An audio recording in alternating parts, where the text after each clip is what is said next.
Brought to you by TechnoSpark 20 series smartphones. I'm superhuman.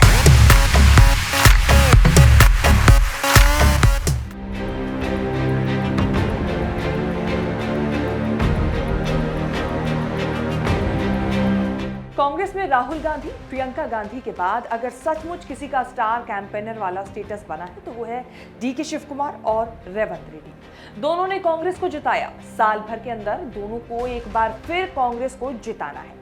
अपना ही काम बहुत है, फिर भी डीके के बाद रेवंत रेड्डी समय निकालकर दूसरे राज्यों में कैंपेन कर रहे हैं। पहले फेज की वोटिंग के बाद 26 अप्रैल को केरल में वोटिंग होनी है। दो कारणों से केरल वीआईपी स्टेट है। एक ये कि राहुल गांधी, केसी वेणुगोपाल, शशि थरूर जैसे दिग्गज यहां से लड़ रहे हैं। दूसरा ये कि तमिलनाडु के बाद केरल ही ऐसा राज्य है जहां कांग्रेस गठबंधन को 20 में से 20 सीटें मिलने का अनुमान है। केरल में कांग्रेस के सामने कोई क्राइसिस नहीं है, लेकिन बस कोई रिस्क लेना नहीं चाहती है कांग्रेस। डीके शिव कुमार के बाद तेलंगाना के हीरो रेवंत रेड्डी भी राहुल के वायनाड और केसी वेणुगोपाल के अलापुझा में कैंपेन करने पहुंचे। रेवंत रेड्डी केरल के लोगों को ऐसे समझा रहे हैं कि क्यों बीजेपी का 400 वाला नारा कामयाब नहीं होने वाला है। नारा के लिए अच्छा है, वो नारा कुछ कामयाब नहीं होने वाला है, क्योंकि 2 बार नरेंद्र मोदी जी को भारतीय जनता पार्टी को मौका दिया। ये मौका वो लोग धोखा दिए जनता को। इस बार तो कुछ मिलने वाले खाली नारा बचे। रेवंत रेड्डी ये भी समझा रहे हैं कि क्यों बीजेपी को दक्षिण के राज्यों में जीतने की उम्मीद नहीं रखनी चाहिए। बहुत सारे ओपिनियन पोल के बीच रेवंत रेड्डी ने 5 राज्यों के लिए अपना ओपिनियन पोल रखा है। एनडीटीवी के इंटरव्यू में रेवंत रेड्डी ने अनुमान दिया कि दक्षिण की 130 में से बीजेपी कम से कम 115 सीटों पर हार रही है। बीजेपी ज्यादा से ज्यादा 12 से 15 सीटें निकालने की स्थिति में होगी। हालांकि उन्होंने बीजेपी के कोटे में जाने वाली सीटों की डिटेल नहीं दी, लेकिन ऐसी ज्यादातर सीटें कर्नाटक से हो सकती हैं। रेवंत रेड्डी के अनुमान लोकसभा चुनाव के ओपिनियन पोल से काफी मेल खाते हैं। ओपिनियन पोल्स का लोकप्रिय अनुमान यह है कि कांग्रेस डीएमके तमिलनाडु में 39 में से 39, केरल की 20 में से 20 सीटें जीत सकती है। तेलंगाना में कांग्रेस के 10 सीटें जीतने का अनुमान है। हालांकि रेवंत रेड्डी कह रहे हैं कि 17 में से 14 सीटें जीतेगी कांग्रेस। कहीं थोड़ी बहुत फाइट मानी जा रही है तो वो है कर्नाटक, जहां कांग्रेस ने 2019 में सिर्फ 1 सीट जीती थी, लेकिन इस बार अनुमान है कि कांग्रेस 14 सीटें तक निकाल सकती है। माहौल से लग रहा है कि दक्षिण में 130 सीटों में से 90 सीटें निकाली जा सकती है और यह अनुमान है।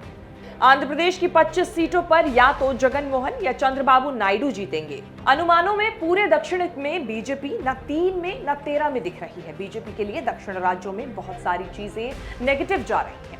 उन्हीं नेगेटिव चीजों को कांग्रेस हर राज्य में भुना रही है।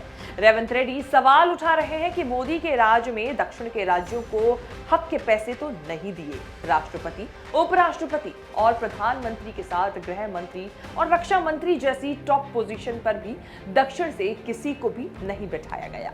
जब कुछ नहीं दिया तो वोट के लिए चुनाव में आकर जीतने की उम्मीद कैसे कर सकती है बीजेपी? अभी बीजेपी का क्या रहने वाला है मिशन साउथ इंडिया का? मैं एक बात साफ कहना चाहता हूँ, साउथ इंडिया में ही है ना, भारत में है साउथ इंडिया। तो इतना दिन क्यों नहीं है? इतना दिन क्यों बजट रिलीज नहीं किए? क्यों बुलेट ट्रेन नहीं दिए? क्यों गिफ्ट सिटी नहीं दिए? क्यों साबरमती रिवर जैसे रिवर फ्रंट्स हमको क्यों नहीं दिए? आज वोट के लिए साउथ इंडिया याद आ गए उनको। तो यहाँ के लोग भी पढ़े लिखे से, हमको सब कुछ राजनीति जानकारी है। तो 10 साल आप प्राइम मिनिस्टर रहा, क्या फंड्स दिए साउथ को? साउथ को ना प्रेसिडेंट ऑफ इंडिया नहीं दिए, ना वाइस प्रेसिडेंट ऑफ इंडिया नहीं दिए, ना होम मिनिस्ट्री नहीं दिए, ना डिफेंस मिनिस्ट्री नहीं दिए, ना कुछ भी नहीं दिए। पॉलिटिकल रिप्रेजेंटेशन नहीं है, फाइनेंशियल एलोकेशन नहीं है। तो साउथ में वोट मांगने का हक नहीं है भारतीय जनता पार्टी को। साउथ तो बैन कर दिए भारतीय जनता पार्टी को। एक सरकार था कर्नाटक में, वो भी चला गया। अभी साउथ में क्या है? दिखाने के लिए कुछ हो सकता है। हाथी का दांत खाने का लगे, दिखाने का लगे, ऐसे ही भारतीय जनता पार्टी करने का लगे, बोलने का लगे।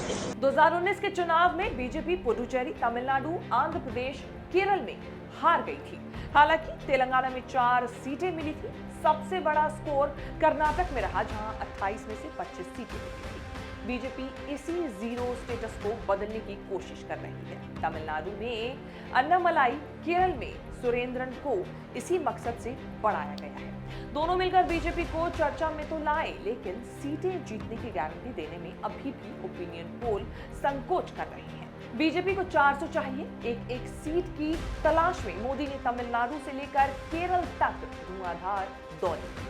अभी भी प्रचार खत्म होने में 3 से 4 दिन बचे हैं। 400 पार के लिए बीजेपी को दक्षिण में कुछ कर दिखाना ही होगा। तेलंगाना से लेकर केरल तक रेवंत रेड्डी का सारा कैंपेन मोदी के इर्द गिर्द है। केरल सीएम पी विजयन से मोदी के अच्छे संबंध हैं, इसीलिए बीजेपी को बी टीम बताना आसान हो रहा है। हालांकि यही रेवंत रेड्डी ने पिछले महीने हैदराबाद में मोदी के साथ मंच शेयर करके और मंच से मोदी के गुजरात मॉडल की तारीफ करके सनसनी मचा दी थी। अब देखना होगा कि साउथ में रेवंत रेड्डी का कैंपेन किस कदर काम आता है कांग्रेस को। साउथ से कांग्रेस को कितनी लोकसभा सीटों में जीत मिल पाती है? आपके हिसाब से इस बार कांग्रेस साउथ के राज्यों में कितनी सीटें निकाल लेगी? क्या आपकी राय है? कमेंट करके जरूर बताएं। ये वीडियो आपको कैसी लगी है भी बताना ना भूलें। इस तरह की वीडियोस देखने के लिए और लोकसभा चुनाव से तमाम जुड़ी जानकारी जानने के लिए आप बने रहिए न्यूज़ तक के साथ।